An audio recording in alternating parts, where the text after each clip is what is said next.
मैं डॉक्टर चंद्रप्रभा पारेख आज बीए पाठ तृतीय के इतिहास में प्रथम प्रश्न पत्र में बंगाल में ब्रिटिश शासन की स्थापना विषय पर चर्चा करूंगी।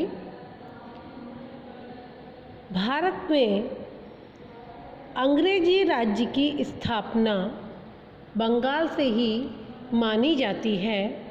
इस दृष्टि से आधुनिक भारत में अंग्रेजों की बंगाल पर विजय एक महत्वपूर्ण कारक साबित हुई। अतः आज हम इस कक्षा में ब्रिटिश शक्ति की बंगाल में स्थापना की चर्चा करेंगे।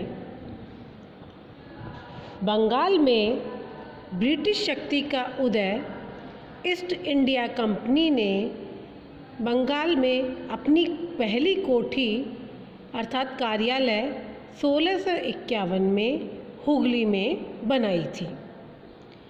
शीघ्र ही उन्होंने कासिम बाजार और पटना में भी अपनी कोठियाँ बना ली। क्योंकि अंग्रेज प्रारंभ में व्यापार करने के लिए भारत आए थे, इसलिए इस ईस्ट इंडिया कंपनी ने इन स्थानों पर अपनी कार्यालय स्थापित किए।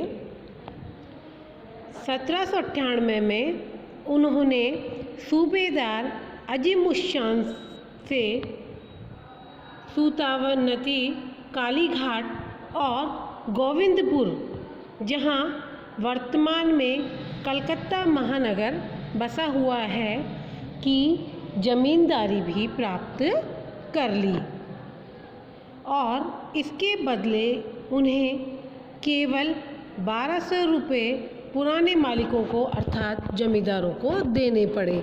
जब हम आधुनिक भारत के इस इतिहास को पढ़ते हैं तो हमें पता चलता है कि कितनी आसानी से अंग्रेजों ने भारत में अपने पैर पसारने आरंभ कर दिए थे। 1741 में बिहार के नायब सूबेदार अली वर्दी खां ने बंगाल, बिहार तथा उड़ीसा के नायब सरफराज खां के विरुद्ध विद्रोह कर उसे परास्त कर दिया और स्वयं इस संपूर्ण देश का नवाब बन गया। किंतु शीघ्र ही मराठा आक्रमणों के कारण उनकी योजनाएं अधिक सफल न हो सकी। इसके अलावा मराठों के आक्रमण से भयभीत होकर अंग्रेजों ने नवाब की अनुमति से अपनी कोठी अर्थात फोर्ट विलियम की सुरक्षा हेतु उनके चारों ओर गहरी खाई बनवा ली। यहीं से बंगाल के नवाब और अंग्रेज़ों के मध्य एक संघर्ष की स्थिति बनने लगी। अली वर्दी खां का जो ध्यान था कर्नाटक में विदेशी कंपनियों द्वारा सत्ता हथियाने की घटनाओं की ओर इस समय लगा हुआ था। अतः इस आशंका से कि कहीं अंग्रेज बंगाल पर भी कब्जा न कर लें, नवाब ने अंग्रेज़ों को बंगाल से संपूर्ण निष्कासित कर दिया।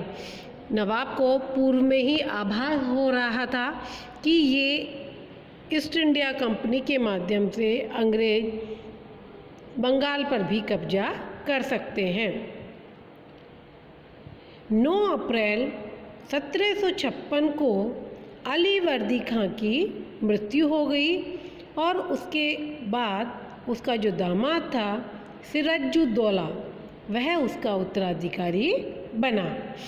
सिराजुद्दौला के प्रमुख प्रतिद्वंदी थेपुरियन का जो नवाब था शौकतगंज तथा स्वयं सिराजुद्दौला की जो मौसी थी घसीटी बेगम और साथ में अंग्रेज भी उसके प्रतिद्वंदी साबित हुए। लगातार 5 दिन के संघर्ष के बाद फोर्ट विलियम पर सिराजुद्दौला का कब्जा हो गया। नवाब ने कलकत्ता को नया नाम अलीनगर दिया। उसके बाद वह कलकत्ता को अपने सेवक माणिकचंद के सुपुर्द कर मुर्शिदाबाद चला गया। यहाँ हम समझ रहे हैं कि अलीवर्दी खां एक दूरदर्शी राजनीतिज्ञ था।